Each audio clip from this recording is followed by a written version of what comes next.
ಶ್ರೀ ಗುರುಭ್ಯೋ ನಮಃ. ಶ್ರೀಮದ್ಭಾಗವತದ ಶ್ರವಣಕ್ಕಾಗಿ ನಾವು ನೀವೆಲ್ಲ ಇಲ್ಲಿ ಸೇರಿದ್ದೇವೆ.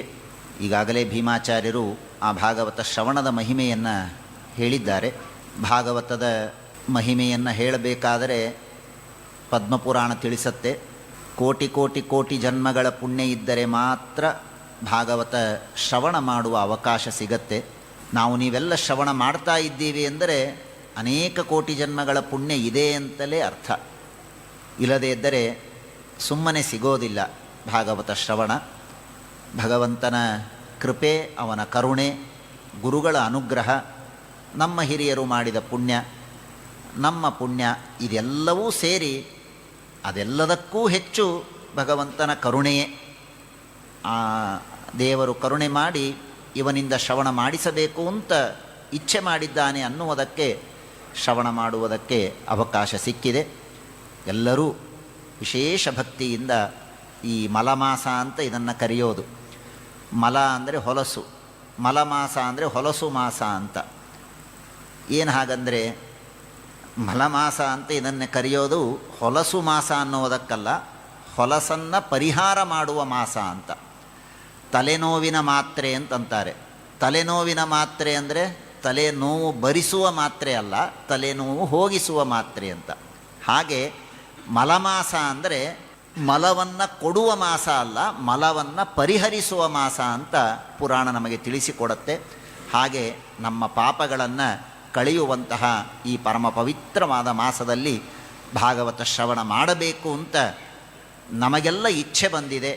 ಅದೇ ಒಂದು ದೊಡ್ಡ ಭಾಗ್ಯ, ದೊಡ್ಡ ಪುಣ್ಯ. ಭಗವಂತ ನಿರ್ವಿಘ್ನವಾಗಿ ನೆರವೇರಿಸಿಕೊಡಬೇಕು, ವಾಯುದೇವರು ಗುರುಗಳು ನಿರ್ವಿಘ್ನವಾಗಿ ನೆರವೇರಿಸಿಕೊಡಬೇಕು ಅಂತ ಭಕ್ತಿಯಿಂದ ಪ್ರಾರ್ಥನೆಯನ್ನು ಮಾಡೋಣ. ಅಪೇಕ್ಷೆ ಇದ್ದವರು ಸಂಕಲ್ಪವನ್ನು ಮಾಡಬಹುದು. ರಘುವೀರಾಚಾರ್ಯರು ಮಂತ್ರಾಕ್ಷತೆಯನ್ನು ಕೊಡ್ತಾರೆ. ಕೈಯಲ್ಲಿ ಮಂತ್ರಾಕ್ಷತೆಯನ್ನು ಇಟ್ಟುಕೊಂಡು ನಾನು ಸಂಕಲ್ಪವನ್ನು ಹೇಳ್ತೇನೆ. ಸಂಕಲ್ಪವನ್ನು ಅವಶ್ಯವಾಗಿ ಅಪೇಕ್ಷೆ ಇದ್ದವರು ಮಾಡಬಹುದು. ಆಗ್ರಹ ಇಲ್ಲ. ಸಂಕಲ್ಪ ಮಾಡಿದ ಮಾತ್ರಕ್ಕೆ 30 ದಿವಸದಲ್ಲಿ ಯಾವತ್ತಾದರೂ ತಪ್ಪಿಬಿಟ್ರೆ ಏನಾಗತ್ತೆ ಅಂತೂ ಗಾಬರಿ ಬೇಡ. ಪ್ರಾರಂಭ ಮಾತ್ರ ಇಚ್ಛಾವ ವಿಷ್ಣು ಧರ್ಮೇ ನನಿಷ್ಫಲ. ಆದ್ದರಿಂದ ಸಂಕಲ್ಪವನ್ನು ಭಕ್ತಿಯಿಂದ ಮಾಡಿ, ಮಾನಸಿಕವಾಗಿ ಸಂಕಲ್ಪವನ್ನು ಮಾಡಿ ಕಥಾಶ್ರವಣವನ್ನು ಪ್ರಾರಂಭ ಮಾಡೋಣ. ಎಲ್ಲರೂ ಶ್ರೋತ್ರ, ಯಾರು ಶುದ್ಧವಾಗಿ ಇದ್ದೀರೋ ಅವರು ಶ್ರೋತ್ರಾಚಮನವನ್ನು ಮಾಡಬಹುದು. ಕೇಶವಾಯ ಸ್ವಾಹ, ನಾರಾಯಣಾಯ ಸ್ವಾಹ, ಮಾಧವಾಯ ಸ್ವಾಹ, ಗೋವಿಂದಾಯ ನಮಃ, ವಿಷ್ಣವೇ ನಮಃ, ಮಧುಸೂದನಾಯ ನಮಃ, ತ್ರಿವಿಕ್ರಮಾಯ ನಮಃ, ವಾಮನಾಯ ನಮಃ, ಶ್ರೀಧರಾಯ ನಮಃ, ಋಷಿಕೇಶಾಯ ನಮಃ, ಪದ್ಮನಾಭಾಯ ನಮಃ, ದಾಮೋದರಾಯ ನಮಃ, ಸಂಕರ್ಷಣಾಯ ನಮಃ, ವಾಸುದೇವಾಯ ನಮಃ, ಪ್ರದ್ಯುಮ್ನಾಯ ನಮಃ, ನಿರುದ್ಧಾಯ ನಮಃ, ಪುರುಷೋತ್ತಮಾಯ ನಮಃ, ಅಧೋಕ್ಷಜಾಯ ನಮಃ, ನಾರಸಿಂಹಾಯ ನಮಃ, ಅಚ್ಯುತಾಯ ನಮಃ, ಜನಾರ್ದನಾಯ ನಮಃ, ಉಪೇಂದ್ರಾಯ ನಮಃ, ಹರಯೇ ನಮಃ, ಶ್ರೀಕೃಷ್ಣಾಯ ನಮಃ. ಓಂ ಪ್ರಾಣಾಯಾಮಃ.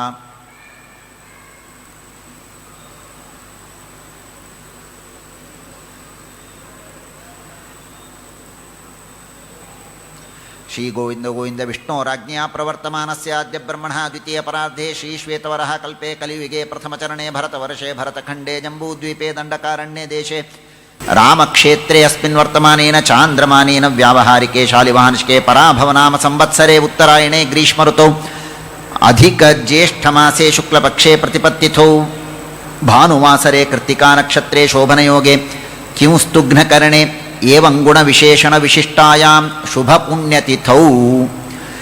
ಸಂಕಲ್ಪ ಬಹಳ ವಿಸ್ತಾರವಾಗಿ ಇದೆ. ಎಲ್ಲವನ್ನೂ ಎಲ್ಲರೂ ಹೇಳ್ತಾ ಹೋದರೆ ಸಮಯ ಆಗತ್ತೆ. ಕೆಲವುದನ್ನು, ಯಾವುದನ್ನು ನೀವು ಹೇಳಬೇಕೋ ಅದನ್ನು ನೀವು ಹೇಳಿ, ಉಳಿದದ್ದನ್ನು ಕೇವಲ ಭಕ್ತಿಯಿಂದ ಶ್ರವಣ ಮಾಡಿದರೆ ಸಾಕು. ಎಲ್ಲರೂ ಹೇಳಿ. ಅಸ್ಮದ್ಗುರುವಂತರ್ಗತ ಪರಮಗುರುವಂತರ್ಗತ ಶ್ರೀಮತ್ ಸತ್ಯಾತ್ಮತೀರ್ಥ ಗುರುವಂತರ್ಗತ ಶ್ರೀಮತ್ ಸತ್ಯಪ್ರಮೋದತೀರ್ಥ ಗುರುವಂತರ್ಗತ. ಇನ್ನು ಕೇವಲ ಶ್ರವಣ ಮಾಡಿ ನಾನು ನಿಧಾನಕ್ಕೆ ಹೇಳ್ತಾ ಹೋಗ್ತೇನೆ. ಶ್ರೀ ವಿಜಯಧ್ವಜತೀರ್ಥ ಶ್ರೀ ಯಾದವೇಂದ್ರತೀರ್ಥ ಶ್ರೀ ಸತ್ಯಾಭಿನವತೀರ್ಥ ಶ್ರೀ ಸುಧೀಂದ್ರತೀರ್ಥ ಶ್ರೀ ಸತ್ಯಧರ್ಮತೀರ್ಥ ಶ್ರೀ ವ್ಯಾಸತತ್ವಜ್ಞತೀರ್ಥ ಶ್ರೀ ಯಾದವಾರ್ಯ ಶ್ರೀನಿವಾಸತೀರ್ಥ ತಾಮ್ರಪರ್ಣಿ ಲಿಂಗೇರಿ ಪಾಂಘ್ರಿ ಇತ್ಯಾದಿ ಸಮಸ್ತ ಟೀಕಾ ಟಿಪ್ಪಣಿ ಕೃದಂತರ್ಗತ ಶ್ರೀ ಪದ್ಮನಾಭತೀರ್ಥ ಜಯತೀರ್ಥಾದಿ ಸಮಸ್ತ ಗುರುವಂತರ್ಗತ ಶ್ರೀ ಪುರಂದರಾದಿ ಸಮಸ್ತ ದಾಸಾಂತರ್ಗತ ಭಾಗವತ ಪ್ರತಿಪಾದ್ಯ ನಂದ ಯಶೋದಾದಿ ಗೋಪಾಲ ಗೋಪಿಕಾ ವಸುದೇವ ಪ್ರದ್ಯುಮ್ನಾದಿ ಸಮಸ್ತ ಯಾದವ ಭೀಮಾರ್ಜುನ ಭೀಷ್ಮಾದಿ ಸಮಸ್ತ ಕೌರವ ವ್ರಜ ಗೋಕುಲಸ್ಥಿತ ಗೋವರ್ಧನ ತೃಣ ಪುಷ್ಪ ತರು ಲತಾ ಖೇಚರಾದಿ ಸಮಸ್ತ ಮುಕ್ತಿಯೋಗ್ಯ ಜೀವಾಂತರ್ಗತ ಪರೀಕ್ಷಿತ್ ಪ್ರಿಯವ್ರತ ಧ್ರುವಾದಿ ಸಮಸ್ತ ರಾಜಾಂತರ್ಗತ ಸ್ವಾಯಂಭುವ ವೈವಸ್ವದಾದಿ ಸಮಸ್ತ ಮನ್ವಂತರ್ಗತ ಶತರೂಪಾ ದೇವಹೂತಿ ಸುಕನ್ಯಾ ಅರುಂಧತ್ಯಾದಿ ಸಮಸ್ತ ಪತಿವ್ರತಾ ವನಿತಾಂತರ್ಗತ ಬಲಿ ಪ್ರಹ್ಲಾದಾದ್ಯಂತರ್ಗತ ನವಮಸ್ಕಂಧೋದಾಹೃತ ಇಕ್ಷ್ವಾಕು ಪೃಥು ಅಂಬರೀಷ ಮಾಂಧಾತ ಪುರೂರವ ನಹುಷ ಯಯಾತಿ ಕಾರ್ತವೀರ್ಯ ಭರತಾದಿ ಸಮಸ್ತ ರಾಜಾಂತರ್ಗತ ಸಪತ್ನೀಕ ಭೃಗು ಮರೀಚ್ಚಾದಿ ಸಮಸ್ತ ಋಷ್ಯಂತರ್ಗತ ಭಾಗವತ ಪ್ರವರ್ತನ ಕಾರಣೀಭೂತ ಸೂತ ಶೌನಕ ಮೈತ್ರೇಯ ನಾರದ ವಿದುರ ಉದ್ಧವ ಸನತ್ಕುಮಾರ ಶೇಷಾದ್ಯಂತರ್ಗತ ಪೃಥಿವ್ಯಾದಿ ಸಮಸ್ತ ತತ್ವಾಭಿಮಾನಿ ದೇವತಾಂತರ್ಗತ ಸರ್ವಜೀವಸ್ಥಿತ ವಾಕ್ ಶ್ರೋತ್ರಾದಿ ಸಮಸ್ತ ಇಂದ್ರಿಯಾಭಿಮಾನಿ ದೇವತಾಂತರ್ಗತ ಸತೀ ಸಹಿತ ಇಂದ್ರಾದಿ ಸಮಸ್ತ ದೇವತಾಂತರ್ಗತ ಭಾಗವತೋಪದೇಶಕ ಶುಕಾಂತರ್ಗತ ಭಾರತೀ ಸರಸ್ವತೀ ರಮಣ ಮುಖ್ಯ ಪ್ರಾಣ ಚತುರ್ಮುಖ ಬ್ರಹ್ಮಾಂತರ್ಗತ ಸಮಸ್ತ ಸತ್ವರಜಸ್ತಮಃ ಕಾಲಾದಿನಿಯಾಮಕ ಶ್ರೀ ಭೂ ದುರ್ಗಾ ದಕ್ಷಿಣಾದ್ಯನಂತರೂಪ ರಮಾರೂಪಾಂತರ್ಗತ ಪರಮಮಹತ್ ನಾರಾಯಣಾತ್ಮಕ ಕಾಲ ಶೂನ್ಯ ಪುರುಷ ಪದ್ಮನಾಭಾದ್ಯನಂತಾವತಾರಾತ್ಮಕ ಅನಿರುದ್ಧ ಪ್ರದ್ಯುಮ್ನ ಸಂಕರ್ಷಣಾತ್ಮಕ ಸರ್ವವಿದ್ಯೋಪದೇಶಕ ಶ್ರೀ ಹಯಗ್ರೀವಾತ್ಮಕ ಭಾಗವತ ಕರ್ತೃ ಶ್ರೀ ವೇದವ್ಯಾಸಾತ್ಮಕ ಭಾಗವತ ಪ್ರತಿಪಾದ್ಯ ಮತ್ಸ್ಯ ಕೂರ್ಮಾದಿ ದಶಾವತಾರಾತ್ಮಕ ಕಪಿಲ ದತ್ತಾತ್ರೇಯ ಋಷಭ ನಾರಾಯಣ ಹರಿಕೃಷ್ಣ ತಾಪಸ ಮಹಿದಾಸ ಯಜ್ಞ ಧನ್ವಂತರಿ ನಾರಾಯಣಿ ಅಜಿತ ಮೋಹಿನಿ ಸನತ್ಕುಮಾರಾಧ್ಯಾತ್ಮಕ ಭಾಗವತ ವರ್ಣ ಪ್ರತಿಪಾದ್ಯ ಅಜಾದಿ ಏಕಪಂಚಾಶಬ್ದೇವತಾತ್ಮಕ ಪೂರ್ವೋತ್ತರ ವರ್ಣ ಸಂಧಿ ಸಂಧಾನ ಪ್ರತಿಪಾದ್ಯ ವರಾಹ ನರಸಿಂಹಾಧ್ಯಾತ್ಮಕ ಶೌನಕಾದ್ಯಾರಾಧಿತ ಶ್ರೀ ನೃಸಿಂಹಾತ್ಮಕ ಕ್ಷೇತ್ರಮೂರ್ತಿ ಶ್ರೀ ದಿಗ್ವಿಜಯ ಲಕ್ಷ್ಮೀ ನರಸಿಂಹಾತ್ಮಕ ಮಾಸನಿಯಾಮಕ ಶ್ರೀ ಪುರುಷೋತ್ತಮಾತ್ಮಕ ಅಸ್ಮತ್ಕುಲದೇವತಾತ್ಮಕ ಅಸ್ಮದ್ಗುರುವರೋಪಾಸ್ಯ ಶ್ರೀ ಮೂಲ ಸೀತಾ ಸಮೇತ ಶ್ರೀ ಮೂಲರಾಮ ದಿಗ್ವಿಜಯರಾಮ ವೇದವ್ಯಾಸ ವಂಶರಾಮ ಪ್ರಸನ್ನ ವಿಠ್ಠಲಾಧ್ಯಾತ್ಮಕ ಶ್ರೀಮದ್ಭಾಗವತ ಕಥಾ ಪೀಯೂಷಭೂತ ಶ್ರೀ ರುಕ್ಮಿಣೀ ಸತ್ಯಭಾಮಾ ಸಮೇತ ಶ್ರೀಕೃಷ್ಣಾತ್ಮಕ. ಎಲ್ಲರೂ ಹೇಳಿ. ಬಿಂಬರೂಪಾತ್ಮಕ ಶ್ರೀ ವಿಷ್ಣು ಪ್ರೇರಣೆಯ ಶ್ರೀ ವಿಷ್ಣು ಪ್ರೀತ್ಯರ್ಥಂ ಸರ್ವಕರ್ಮಕರ್ತ್ರ ಸರ್ವಕರ್ಮಕಾರಯಿತ್ರ ಸರ್ವಕರ್ಮಸ್ವಾಮಿನ ಸರ್ವಕರ್ಮ ಸಮರ್ಪಕೇಣ ಸರ್ವಕರ್ಮಫಲಭೋಕ್ತ್ರ ಸರ್ವಕರ್ಮಫಲಭೋಜಯಿತ್ರ ಸರ್ವಕರ್ಮ ಪ್ರೇರಕೇಣ ಸರ್ವಕರ್ಮ ಉದ್ಬೋಧಕೇನ ಸರ್ವಕರ್ಮ ಶುದ್ಧಿಪ್ರದೇನ ಸರ್ವಕರ್ಮ ಸಿದ್ಧಿಪ್ರದೇನ ಸರ್ವಕರ್ಮ ನಿಷ್ಠೇನ ಸರ್ವಕರ್ಮ ಸಾಕ್ಷಿಣ ಸರ್ವಕರ್ಮನಿಷ್ಠ ಭಗವದ್ರೂಪೋಪಾಸಕೇನ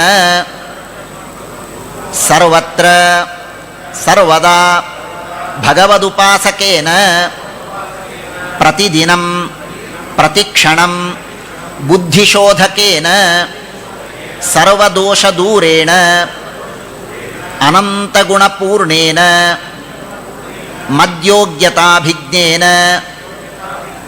ಭಗವಚ್ಚಿತ್ತಾನುಸಾರಿ ಚಿತ್ತೇನ ಭಗವತ್ಪರಮಾನುಗ್ರಹಪಾತ್ರಭೂತೇನ ಭಾಗವತ ತಾತ್ಪರ್ಯಾದ್ಯನೇಕ ಗ್ರಂಥಕರ್ತ್ರ ಸರ್ವದುರ್ಮತ ಭಂಜಕೇನ ಸ್ವಭಕ್ತ ಅಶೇಷ ಸಂಶಯಚ್ಛೇತ್ರ ತತ್ವಜ್ಞಾನ ಪ್ರದಾತ್ರ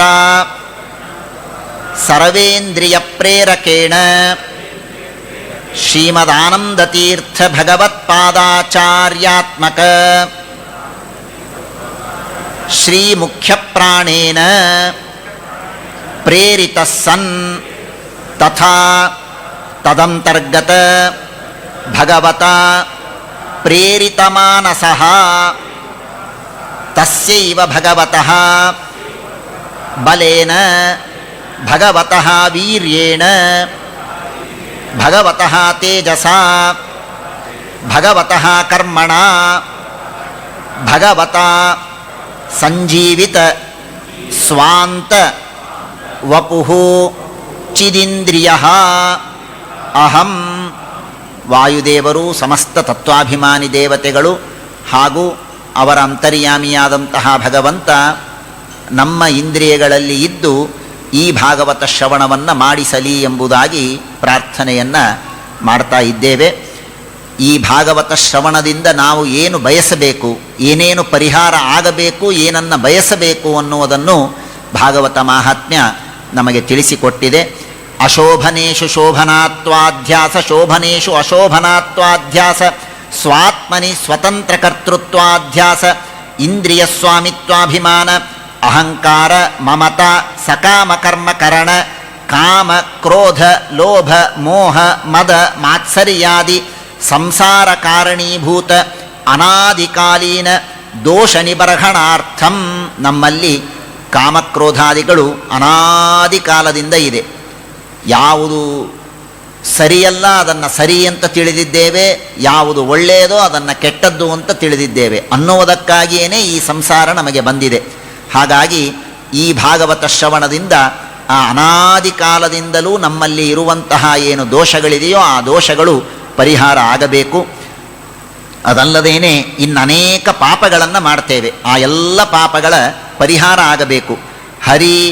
ಹರಿಭಕ್ತದ್ವೇಷ ನಿಂದ ವೇದ ಪುರಾಣಾದಿ ನಿಂದ ವಿಪ್ರನಿಂದ ಸಜ್ಜನ ನಿಂದ ಗುರುಹುಂಕಾರ ಗುರುತ್ವಂಕಾರ ಕರಣ ದುರಾಚಾರ ಕೌಟಿಲ್ಯ ಅಸತ್ಯವಚನ ಹಿಂಸಾ ಛಲ ಆಲಸ್ಯ ಪೈಶೂನ್ಯ ಪಾರುಷ್ಯ ಪರುಷವಚನ ಪರವೃತ್ತಿಚ್ಛೇದ ಪಿತೃ ಮಾತೃ ಶ್ವಶ್ರು ಶ್ವಶುರಾದಿ ಗುರುಜನ ದೂಷಣ ಆಶ್ರಮಧರ್ಮವರ್ಜನ ವ್ಯಭಿಚಾರ ಪರಸ್ತ್ರೀ ಪರಪುರುಷ ಚಿಂತನ ಗ್ರಾಮ್ಯಧರ್ಮಾಭಿರುಚಿ ಬ್ರಹ್ಮಸ್ವಹರಣ ಪರಸ್ವಹರಣ ನಿಷ್ಕಾರುಣ್ಯ ನಿರ್ಲಜ್ಜ ಅಗಮ್ಯಗಮನ ಅಭಕ್ಷಭಕ್ಷಣ ಅಪೇಯಪಾನಾದಿ ತಮಃಕಾರಣೀಭೂತ ಜ್ಞಾತಾಜ್ಞಾತದೋಷ ನಿವಾರಣಾರ್ಥಂ ದುಸ್ವಪ್ನ ಭಯ ಪಿಶಾಚಾದಿ ಪೀಡಾ ಪಿತೃ ಸ್ತ್ರೀ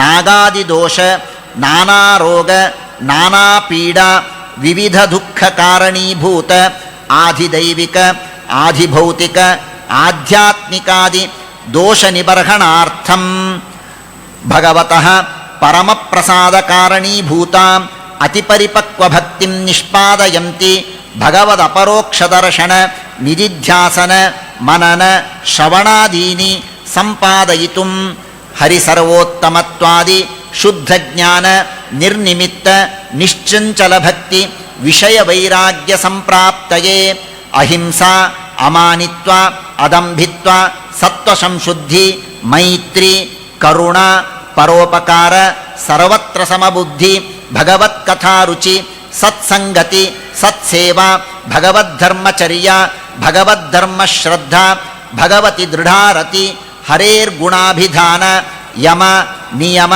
ಪ್ರಾಣಾಯಾಮಾದ್ಯನುಷ್ಠಾನ ದ್ವಂದ್ವತಿತಿಕ್ಷಾ ಯಜ್ಞ ದಾನ ತಪೋರೂಪ ಏಕಾದಶ್ಯಾದಿವ್ರತರೂಪ ತೀರ್ಥಯಾತ್ರಾದಿರೂಪ ನಿಷ್ಕಾಮಕರ್ಮಕರಣ ಹರಿಗುಣ ಪೀಯೂಷಪಾನ ಭಗವದನ್ಯತ್ರ ಅಲಂಭಾವ ಯದೃಚ್ಛಾಲಾಭ ಸಂತುಷ್ಟಿ ಸರ್ವಕರ್ಮಸು ಭಗವತ್ಕರ್ತೃತ್ವ ಭಗವತ್ಪೂಜಾತ್ವಾನುಸಂಧಾನ ರಕ್ಷತೀತ್ಯೇವ ವಿಶ್ವಾಸಬುದ್ಧಿ ತದೀಯೋಹಂ ತದ್ದಾಸೋಹಂ ಇತಿ ಮತಿ ಭಗವನ್ನಿರ್ದೋಷತ್ವ ಗುಣಪೂರ್ಣತ್ವ ಸ್ವಾಮಿತ್ವ ಆನಂದಮಯತ್ವ ಸ್ವಾತಂತ್ರ್ಯಾದಿ ಗುಣಾನುಸಂಧಾನಪೂರ್ವಕ ಹರಿಸ್ಮೃತಿ ನೈರಂತರ್ಯಾದಿ ಅಪರೋಕ್ಷಜ್ಞಾನಾನಾಂ ಸಿದ್ಧಯೇ ಅಪರೋಕ್ಷಜ್ಞಾನ ಸಾಧನಾನಾಂ ಸಿದ್ಧಯೇ.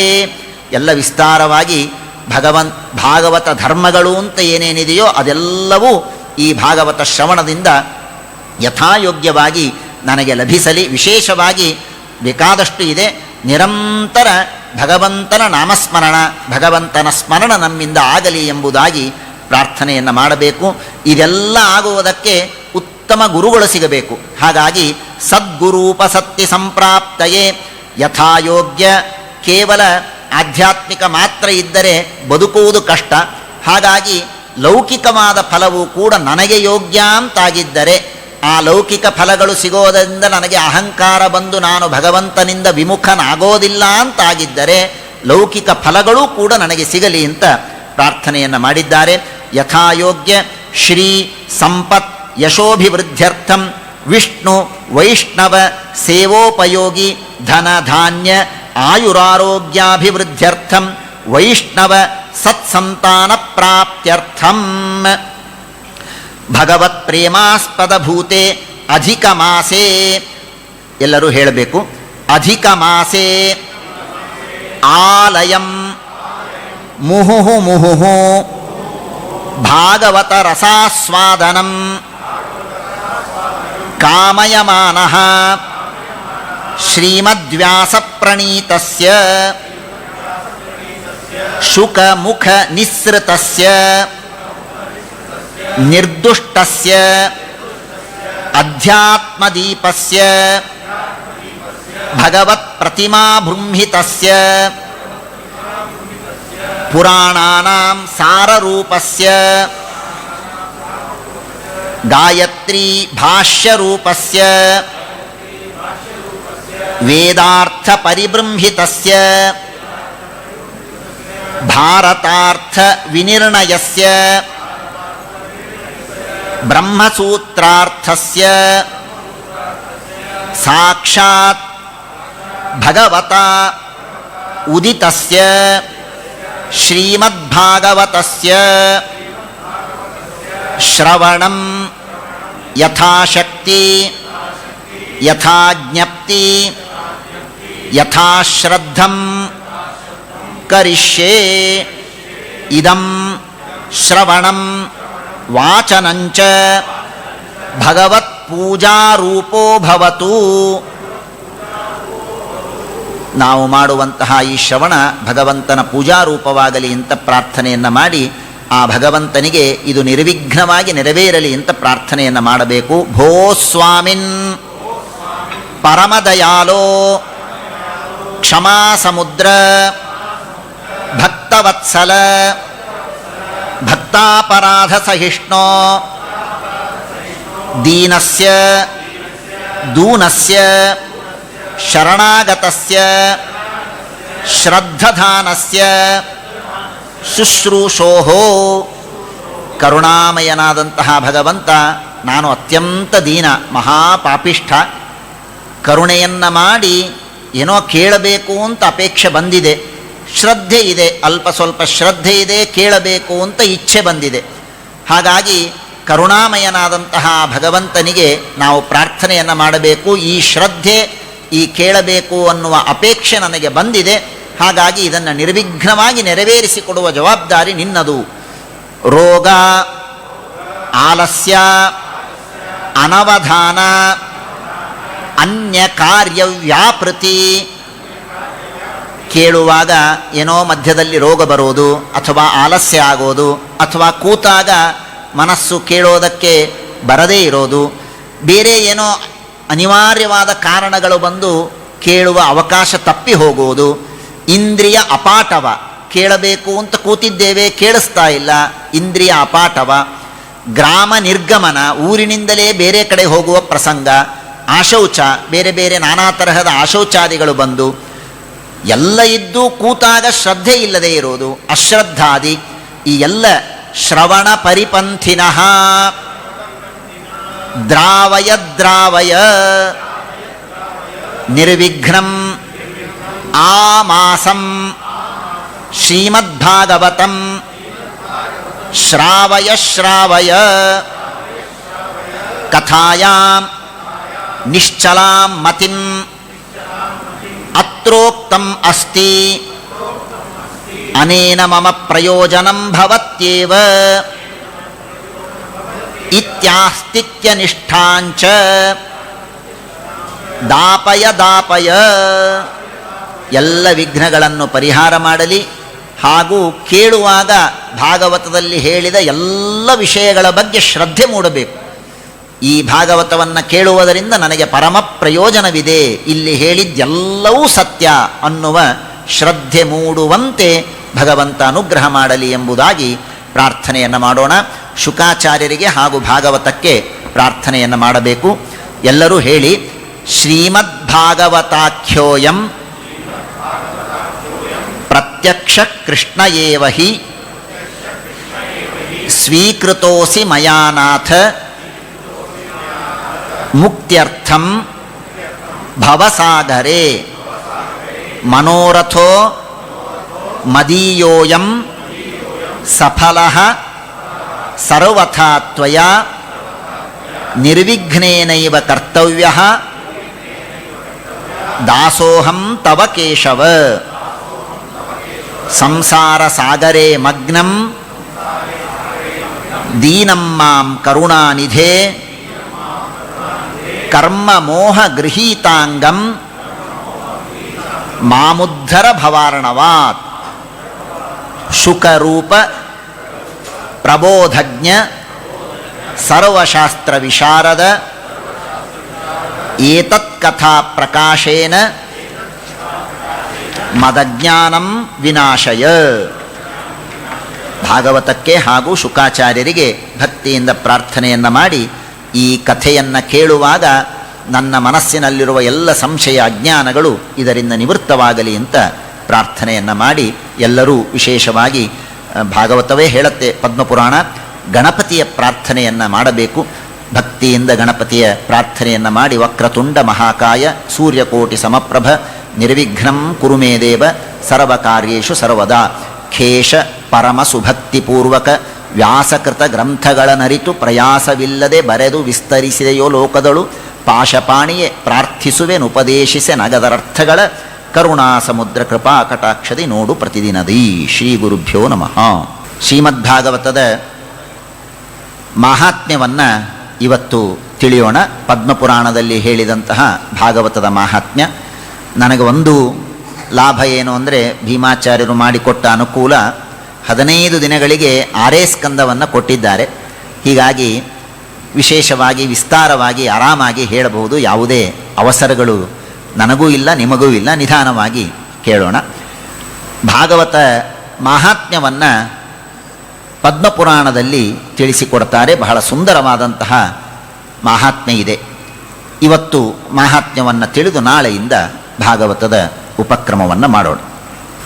ಸಚ್ಚಿದಾನಂದ ರೂಪಾಯ ವಿಶ್ವೋತ್ಪತ್ಯಾದಿ ಹೇತವೇ ತಾಪತ್ರಯ ವಿನಾಶಾಯ ಶ್ರೀಕೃಷ್ಣಾಯ ವಯಂ ನಮಃ. ಶೌನಕರು ಸೂತಾಚಾರ್ಯರಿಗೆ ಪ್ರಶ್ನೆಯನ್ನು ಮಾಡ್ತಾರೆ.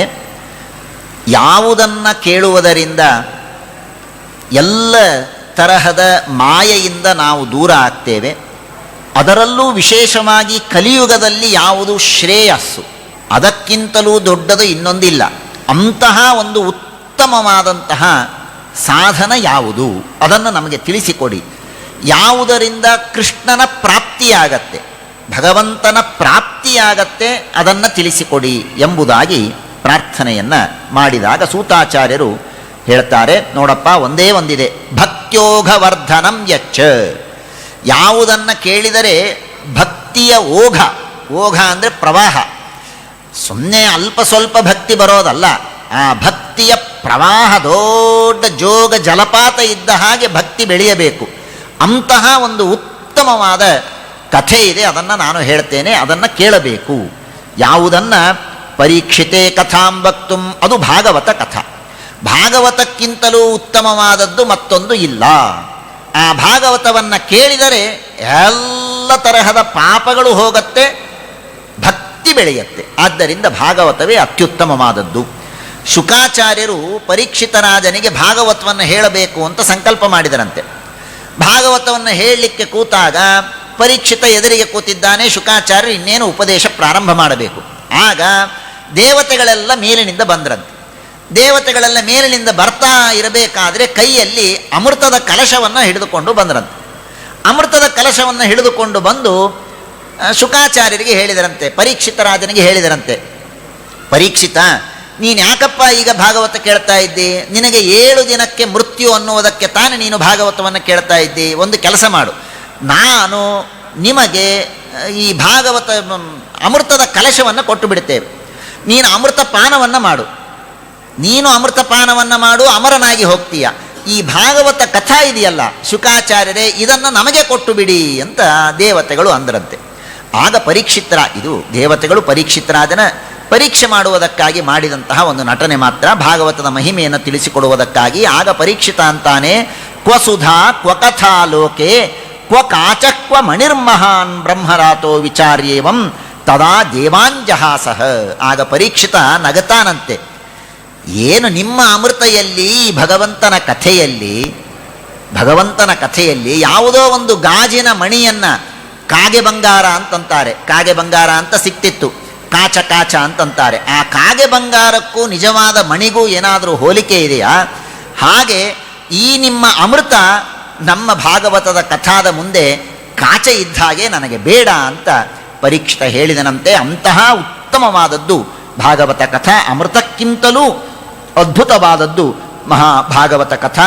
ಬ್ರಹ್ಮದೇವರು ಎಲ್ಲ ಪುರಾಣಗಳನ್ನು ಒಂದು ತಕ್ಕಡಿಯಲ್ಲಿ ಇಟ್ಟು ಭಾಗವತವನ್ನು ಇನ್ನೊಂದು ತಕ್ಕಡಿಯಲ್ಲಿ ಇಟ್ಟರೆ ಭಾಗವತದ ಭಾರ ಹೆಚ್ಚಾಯಿತು. ಅಂತಹ ಭಾಗವತ, ಇದನ್ನು ಸಪ್ತಾಹ ಶ್ರವಣದ ವಿಧಿಯ ಪೂರ್ವಕ ಇದನ್ನು ಕೇಳಿದರೆ ವಿಶೇಷವಾಗಿ ಪುಣ್ಯ ಇದೆ ಅಂತ ಶೌನಕರಿಗೆ ಸೂತಾಚಾರ್ಯರು ಹೇಳಿದಾಗ, ಏನಿದು ಈ ಭಾಗವತ ಕಥೆಯನ್ನು ಯಾರು ಯಾರಿಗೆ ಯಾವಾಗ ಹೇಳಿದರು ಅಂತ ಕೇಳಿದಾಗ ಹೇಳ್ತಾರೆ, ಸನತ್ಕುಮಾರಾದಿಗಳು, ಸನಕ ಸನಂದನ ಸನತ್ಕುಮಾರರು ಬದರಿ ಕ್ಷೇತ್ರದಲ್ಲಿ ನಾರದರಿಗೆ ಇದನ್ನು ಉಪದೇಶ ಮಾಡ್ತಾರೆ. ಯದ್ಯಪಿ ನಾರದರಿಗೆ ಬ್ರಹ್ಮದೇವರಿಂದ ನೇರವಾಗಿ ಒಮ್ಮೆ ಭಾಗವತದ ಉಪದೇಶ ಆಗಿದೆ, ಆದರೂ ಮತ್ತೊಮ್ಮೆ ಸನತ್ಕುಮಾರಾದಿಗಳಿಂದ ಮತ್ತೊಮ್ಮೆ ಭಾಗವತದ ಶ್ರವಣವನ್ನು ಮಾಡ್ತಾರೆ, ಆ ಕಥೆಯನ್ನು ತಿಳಿಸಿಕೊಡ್ತಾರೆ. ಒಮ್ಮೆ ಬದರಿ ಕ್ಷೇತ್ರದಲ್ಲಿ ನಾರದರು ಕೂತಿದ್ದರು, ಮುಖ ಎಲ್ಲ ಏನೋ ಯೋಚನೆಯಲ್ಲಿ ಆಲೋಚನೆಯಲ್ಲಿ ಚಿಂತಾಕ್ರಾಂತರಾಗಿ ನಾರದರು ಕೂತಿದ್ದಾರಂತೆ. ಆಗ ಸನಕ ಸನಂದನಾದಿಗಳು ಅಲ್ಲಿ ಬರ್ತಾರೆ. ಸನಕ ಸನಂದನಾದಿಗಳು ಬಂದು ನಾರದರಿಗೆ ಕೇಳ್ತಾರೆ, ಯಾಕೆ ನಾರದರೇ, ಯಾವಾಗಲೂ ಭಾರೀ ಚುರುಕಿನಿಂದ ಆ ಕಡೆ ಈ ಕಡೆಗೆ ಓಡಾಡುವ ನೀವು ಇವತ್ತ್ಯಾಕೆ ಹೀಗೆ ಕೂತಿದ್ದೀರಿ ಅಂತ ನಾರದರಿಗೆ ಕೇಳಿದಾಗ ನಾರದರು ಹೇಳ್ತಾರೆ, ಸ್ವಾಮಿ, ನನ್ನ ಕಥೆಯನ್ನು ಹೇಳ್ತೇನೆ ಕೇಳಿ. ನಾನು ಬಹಳ ದಿನ ಆಗಿತ್ತು ಅಂತ ಭೂಮಿಗೆ ಹೋಗಿ ಕೃಷ್ಣ ಇದ್ದಾಗ, ಪಾಂಡವರಿದ್ದಾಗ ಮೇಲಿಂದ ಮೇಲೆ ಹೋಗ್ತಾ ಇದ್ದೆ. ಕೃಷ್ಣ ಪರಂಧಾನಕ್ಕೆ ಹೋಗಿ ಬಹಳ ದಿನ ಆಗಿದೆ, ಮತ್ತೊಮ್ಮೆ ಭೂಮಿಯನ್ನು ನೋಡಿಕೊಂಡು ಬಂದರಾಯಿತು ಅಂತ ಭಾರತಕ್ಕೆ ಹೋದೆ. ಅಲ್ಲಿ ಹರಿದ್ವಾರ, ಕುರುಕ್ಷೇತ್ರ, ಶ್ರೀರಂಗ, ರಾಮೇಶ್ವರ ಎಲ್ಲ ಕಡೆಗೆ ತಿರುಗಾಡಿದರೂ ಕೂಡ ಎಲ್ಲೂ ನನಗೆ ಮನಸ್ಸಿಗೆ ತೃಪ್ತಿ ಆಗಲಿಲ್ಲ, ಸಮಾಧಾನ ಆಗಲಿಲ್ಲ. ಎಲ್ಲ ಕಡೆಗೆ ಕಲಿಯ ಪ್ರಭಾವ, ಕಲಿನ ಅಧರ್ಮ ಮಿತ್ರೇಣ ಧರೇಯಂ ಬಾಧಿತಾಧುನಾ, ಎಲ್ಲ ಕಡೆಗೆ ಕಲಿ ತುಂಬಿ ಹೋಗಿದ್ದಾನೆ. ಕಲಿಯುಗದ ವರ್ಣನೆಯನ್ನು ಮಾಡ್ತಾರೆ, ಎಲ್ಲಿ ನೋಡಿದರಲ್ಲಿ ಕಲಿ, ಎಲ್ಲರೂ ಮಂದಾಹ, ಎಲ್ಲರೂ ನಾಸ್ತಿಕರಾಗಿದ್ದಾರೆ. ಸತ್ಯಂ ನಾಸ್ತಿ, ಸತ್ಯ ಇಲ್ಲ, ಶೌಚ ಇಲ್ಲ, ದಾನ ಇಲ್ಲ, ಎಲ್ಲರೂ ಉದರಂಭರಿಣೋಹೋ, ಕೇವಲ ಹೊಟ್ಟೆಗಾಗಿ ವ್ಯಾಪಾರ, ಎಲ್ಲ ಕಡೆಗೆ ಹೊಟ್ಟೆಗಾಗಿ ವ್ಯಾಪಾರ ನಡೀತಾ ಇದೆ. ಕನ್ಯಾ ವಿಕ್ರಯಣ, ಕನ್ಯೆಯನ್ನು ಮಾರ್ತಾರೆ. ಎಲ್ಲ ಆಶ್ರಮಗಳು ಯವನರಿಂದ ತುಂಬಿ ಹೋಗಿದೆ, ತೀರ್ಥಕ್ಷೇತ್ರಗಳಲ್ಲಿ ಹೋಗೋದಕ್ಕಾಗೋದಿಲ್ಲ, ದೇವತೆಗಳ ಮಂದಿರಗಳೆಲ್ಲವೂ ನಷ್ಟ ಆಗಿ ಹೋಗಿದೆ. ಎಲ್ಲೂ ಒಬ್ಬ ಯೋಗಿ ಇಲ್ಲ, ಒಬ್ಬ ಸಿದ್ಧ ಇಲ್ಲ, ಒಬ್ಬ ಜ್ಞಾನಿ ಇಲ್ಲ, ಒಬ್ಬ ಸತ್ಕರ್ಮ ಮಾಡುವವನಿಲ್ಲ. ಏನಿದು, ಇಂಥ ಅವಸ್ಥೆ ಆಗಿದೆ. ಎಲ್ಲಿ ನೋಡಿದರೂ ಅಟ್ಟಶೂಲ ಜನಪದಾಹ, ಎಲ್ಲ ಕಡೆಗೆ ಅನ್ನ ವ್ಯಾಪಾರ, ಪ್ರತಿ ದಾರಿಗೆ ಅನ್ನದ ವ್ಯಾಪಾರ ನಡೀತಾ ಇದೆ. ಶಿವಶೂಲ ದ್ವಿಜಾತಯ, ಬ್ರಾಹ್ಮಣರು ವೇದವನ್ನು ಮಾರಿಕೊಳ್ತಾ ಇದ್ದಾರೆ. ಹೀಗೆ ಬೇಕಾದಷ್ಟು ಕಲಿಯ ಬಗ್ಗೆ ಹೇಳ್ತಾ, ಇಷ್ಟೆಲ್ಲ ಆಯಿತು. ನಾನು ಹುಡುಕ್ತಾ ಹಾಗೆ ಓಡಾಡ್ತಾ ಬಂದಾಗ ಒಂದು ಊರಿನಲ್ಲಿ ಒಂದು ಆಶ್ಚರ್ಯವನ್ನು ನೋಡಿದೆ. ಏನು ಆಶ್ಚರ್ಯ ಅಂದರೆ, ಒಬ್ಬಳು ಯುವತಿ, ಸುಂದರ ಯುವತಿ, ತರುಣಿ. ಅವಳು ಅನೇಕ ಜನ ಅವರಿಗೆ ಬೀಸಣಿಕೆಯನ್ನು ಬೀಸ್ತಾ ಇದ್ದಾರೆ. ಅವಳ ತೊಡೆಯ ಮೇಲೆ, ಅವಳ ಎದುರಿಗೆ 2 ಮುದುಕರು ಮಲಗಿಕೊಂಡಿದ್ದಾರೆ. ಆ ಮುದುಕರನ್ನು ಎಬ್ಬಿಸೋದಕ್ಕಾಗಿ ಇವಳು ಪ್ರಯತ್ನವನ್ನು ಮಾಡ್ತಾ ಇದ್ದಾಳೆ, ಅವರಿಗೆ ಉಪಚಾರವನ್ನು ಮಾಡ್ತಾ ಇದ್ದಾಳೆ. ಅದನ್ನು ನಾನು ನೋಡಿ ಅವಳ ಹತ್ತಿರ ಹೋಗಿ ಕೇಳಿದೆ, ನಾನು ಅಲ್ಲಿ ಹೋಗ್ತಾ ಇರಬೇಕಾದ್ರೆ ಅವಳೇ ನನ್ನನ್ನು ಕರೆದು, ನಾರದರೆ ಬನ್ನಿ ಬನ್ನಿ ಬನ್ನಿ, ನಿಮ್ಮಂಥ ಮಹಾನುಭಾವರು ಬಂದಿದ್ದೀರಿ, ಬನ್ನಿ, ನನಗೊಂದು ದೊಡ್ಡ ಸಮಸ್ಯೆ ಆಗಿದೆ, ಆ ಸಮಸ್ಯೆಗೆ ನೀವು ಪರಿಹಾರ ಮಾಡಬೇಕು ಅಂತ ನಾರದರು ತಮ್ಮ ಕಥೆಯನ್ನು ಹೇಳಿಕೊಳ್ತಾರೆ. ನನ್ನನ್ನು ಅವಳು ಕೇಳಿದಳು. ಆಗ ನಾರದರು ಪ್ರಶ್ನೆ ಮಾಡ್ತಾರೆ, ನೀನು ಯಾರು? ಈ ಎಲ್ಲ ಹೆಣ್ಣು ಮಕ್ಕಳು ಯಾರು? ಇವರಿಬ್ಬರು ಯಾರು? ಈ ಇಬ್ಬರು ಮುದುಕರು ಯಾರು? ಆಗ ಅವಳಂತಾಳೆ, ಅಹಂ ಭಕ್ತಿ, ನಾನು ಯಾರಲ್ಲ, ನಾನು ಭಕ್ತಿ. ಇವರಿಬ್ಬರು ನನ್ನ ಮಕ್ಕಳು. ಯಾರಿವರು?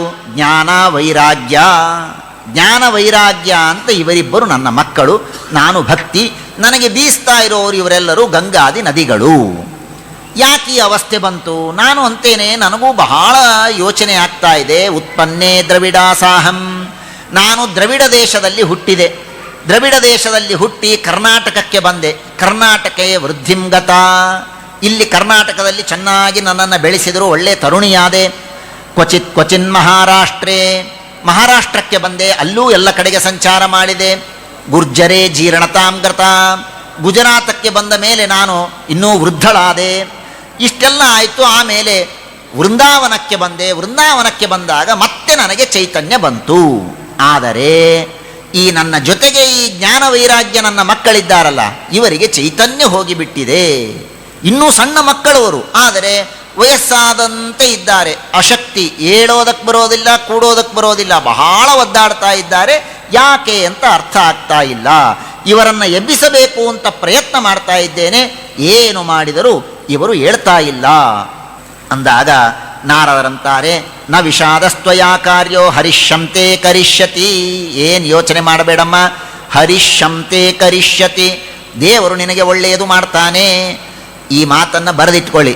ಯಾರಾದರೂ ಮಕ್ಕಳು ಅಥವಾ ಬಳಗದವರು ಹಿರಿಯರಿಗೆ ನಾನಿಂಥ ಒಂದು ಕೆಲಸ ಮಾಡಬೇಕು ಅಂತ ಮಾಡಿದ್ದೇನೆ, ಆಗಲಿ ಒಳ್ಳೆಯದಾಗಲಿ ಅಂತ ಬಾಯಿಂದ ಅಂತೇವೆ, ತಪ್ಪಲ್ಲ. ಅದರ ಜೊತೆಗೆ ಹರಿಷ್ಯಂತೆ ಕರಿಷ್ಯತಿ, ದೇವರು ನಿನಗೆ ಮಂಗಳವನ್ನು ಮಾಡಲಿ. ನಾನು ಊರಿಗೆ ಹೋಗಬೇಕು ಅಂತ ಮಾಡಿದ್ದೇನೆ, ಹರಿಷ್ಯಂತೆ ಕರಿಷ್ಯತಿ. ಯಾರೇ ಬಳಗದವರು, ಚಿಕ್ಕವರು, ದೊಡ್ಡವರು, ಆತ್ಮೀಯರು, ಯಾರೇ ಏನೇ ಒಂದು ಒಳ್ಳೆಯ ಕೆಲಸವನ್ನು ಮಾಡ್ತೇನೆ ಅಂತ ಹೇಳಿದಾಗ ಹರಿಷ್ಯಂತೆ ಕರಿಷ್ಯತಿ, ದೇವರು ನಿನಗೆ ಒಳ್ಳೆಯದು ಮಾಡಲಿ ಅಂತ ನಾವು ಬಾಯಿಂದ ಅಂತೇವೆ ಕನ್ನಡದಲ್ಲಿ. ಅದನ್ನು ಭಾಗವತದ ಮಾತಿನಿಂದ ಹೇಳಿದರೆ ಇನ್ನೂ ವಿಶೇಷವಾಗಿ ಪುಣ್ಯ ಬರುತ್ತೆ. ಹಾಗಾಗಿ ಅಂತಾರೆ. ಆಗ ನಾರದರಂತಾರೆ, ನೋಡಮ್ಮ, ಎಲ್ಲ ಕಡೆಗೆ ಯಾಕೆ ಈ ಸಮಸ್ಯೆ ಬಂದಿದೆ, ಯಾಕೆ ಈ ಸಮಸ್ಯೆ ಬಂದಿದೆ ಅಂತ ಹೇಳ್ತೇನೆ ಕೇಳು. ನೀನು ತರುಣಿಯಾಗಿ ಇದ್ದೀಯ, ಅದೇ ದೊಡ್ಡ ಪುಣ್ಯ ಅಂತಂತಾರವರು. ನೀನಿನ್ನೂ ತರುಣಿಯಾಗಿ ಉಳಿದಿದ್ದೀಯಲ್ಲ, ಅದೇ ದೊಡ್ಡ ಪುಣ್ಯ. ಕಲಿಯುಗದಲ್ಲಿ ಸದಾಚಾರ ಇಲ್ಲ, ಯೋಗ ಇಲ್ಲ, ಉಪಾಯ ಇಲ್ಲ, ತಪಸ್ಸು ಇಲ್ಲ, ಏನೂ ಇಲ್ಲ. ಈಗ ನಿಮ್ಮ ಮೂರೂ ಜನರಿಗೆ ಮರ್ಯಾದೆಯೇ ಇಲ್ಲ ಜಗತ್ತಿನಲ್ಲಿ. ಕೃಷ್ಣ ಭೂಮಿಯನ್ನು ಬಿಟ್ಟ ಮೇಲೆ ಈ ಭಕ್ತಿ, ಜ್ಞಾನ, ವೈರಾಗ್ಯ ಇದೆಲ್ಲ ಔಟ್ಡೇಟೆಡ್. ಯಾರೂ ನಿಮಗೆ ಮರ್ಯಾದೆಯನ್ನು ಕೊಡೋದಿಲ್ಲ. ಆಗ ಅವಳಂತಾಳೆ, ಕೃಷ್ಣ ಯಾಕೆ ಹೀಗೆ ಮಾಡಿದ? ಆ ಕರುಣಾಮಯನಾದ ಭಗವಂತ ಈ ಕಲಿಯುಗ ಬರೋದಕ್ಕೆ ಬಿಟ್ಟ ಯಾಕೆ? ಹೋಗಲಿ, ಆ ಪರೀಕ್ಷಿತನ ಕೈಯಲ್ಲಿ ಕಲಿ ಸಿಕ್ಕಿದ್ದ, ಸಾಯಿಸಿಬಿಡಬಾರ್ದ ಅವನನ್ನು? ಆ ಪರೀಕ್ಷಿತ ಬಾ ಅಂತ ಕರೆದುಕೊಂಡ, ಕಲಿಯನ್ನು ಬರೋದಕ್ಕೆ ಬಿಟ್ಟ. ಯಾಕೆ ಹೀಗೆ ಮಾಡಿದ? ಕೃಷ್ಣ ಯಾಕೆ ಸುಮ್ಮನೆ ಕೂತ? ಪರೀಕ್ಷಿತ ಕಲಿಯನ್ನು ಪ್ರವರ್ತನೆ ಮಾಡೋದಕ್ಕೆ ಬಿಟ್ಟನೆ ಯಾಕೆ? ಅವನು ಬೇಡ ಅಂದು ಬಿಟ್ಟಿದ್ರೆ, ಅವತ್ತು ಕಲಿಯ ನಿಗ್ರಹವನ್ನು ಮಾಡಿಬಿಟ್ಟಿದ್ರೆ ಇವತ್ತು ನಾವೆಲ್ಲ ಆರಾಮಾಗಿರ್ತಿದ್ವಲ್ಲ. ಆಗ ನಾರದರಂತಾರೆ, ಹಾಗೆ ಮಾಡೋದು ಸರಿಯಲ್ಲಮ್ಮ. ಯಾಕೆ ಅಂದರೆ ಆ ಪರೀಕ್ಷಿತ ಮಾಡಿದ್ದು ಬಹಳ ದೊಡ್ಡ ಉಪಕಾರ. ನಿಜ, ಕಲಿ ಬಹಳ ಕೆಟ್ಟವನು, ಆದರೂ ಕೂಡ ಕಲಿಯಲ್ಲಿ ಒಂದು ಗುಣ ಇದೆ. ಆ ಕಲಿಯಲ್ಲಿರುವ ಒಂದು ಗುಣದ ಲೋಭದಿಂದ ಪರೀಕ್ಷಿತ ಕಲಿಯನ್ನು ಬದುಕುವುದಕ್ಕೆ ಬಿಟ್ಟ. ನಮಯ ಮಾರಣೀಯೋಯಂ ಸಾರಂಗ ಇವ ಸಾರಭೃಕ ಏಕಾಕಾರಂ ಕಲಿಂ ದೃಷ್ಟ ಸಾರವತ್ ಸಾರನೀರಿತಂ. ಯಾಕೆ ಕಲಿಯನ್ನು ಬಿಟ್ಟ ಅಂದರೆ, ಯಾವ ಪುಣ್ಯವನ್ನು ಕೃತಯುಗದಲ್ಲಿ, ತ್ರೇತಾಯುಗದಲ್ಲಿ, ದ್ವಾಪರಯುಗದಲ್ಲಿ ಅನೇಕ ವರ್ಷಗಳ ಕಾಲ ತಪಸ್ಸು ಮಾಡಿದರೂ ಪಡೆಯಲು ಸಾಧ್ಯವಿಲ್ಲವೋ ಆ ಪುಣ್ಯವನ್ನು ಕಲಿಯುಗದಲ್ಲಿ ಕೇಶವ ಕೀರ್ತನಾತ್, ಭಗವಂತನ ನಾಮಸ್ಮರಣೆ ಮಾಡುವುದರಿಂದ ಕಲಿಯುಗದಲ್ಲಿ ಬೇಗನೆ ಫಲವನ್ನು ಪಡಿತಾರೆ ಅನ್ನುವ ಕಾರಣಕ್ಕೆ ಪರೀಕ್ಷಿತ ರಾಜ ಕಲಿಯನ್ನು ಬರೋದಕ್ಕೆ ಬಿಟ್ಟ. ಇಲ್ಲದೇ ಇದ್ದರೆ ಕಲಿಯನ್ನು ನಿಗ್ರಹ ಮಾಡಬಹುದಾಗಿತ್ತು. ಆದರೆ ಎಷ್ಟೇ ಕೆಟ್ಟವನಿದ್ದರೂ ಕೂಡ ಒಂದು ಗುಣ ಇದೆಯಲ್ಲ, ಆ ಗುಣ ಇರೋದರಿಂದ ಎಲ್ಲರೂ ಭಗವಂತನ ನಾಮಸ್ಮರಣೆಯನ್ನು ಮಾಡಿ ಪಾಪವನ್ನು ಪರಿಹಾರ ಮಾಡಿಕೊಳ್ಳುವುದು ಅನ್ನುವ ದೃಷ್ಟಿಯಾಗಿ ಅವನನ್ನು ಬಿಟ್ಟಿದ್ದಾನೆ. ವಿಪ್ರೈರ್ಭಾಗವತೀ ವಾರ್ತಾ ಗೇಹೇ ಗೇಹೇ ಜನೇ ಜನ ಕಾರಿತಾ ಕಣಲೋಭೇನ ಕಥಾಸಾರಸ್ತತೋಗತಃ. ಬಹಳ ಸುಂದರವಾದ ಮಾತನ್ನು ಹೇಳ್ತಾರೆ, ಬಹಳ ಸುಂದರವಾದ ಮಾತನ್ನು ಹೇಳ್ತಾರೆ ನಾರದರು.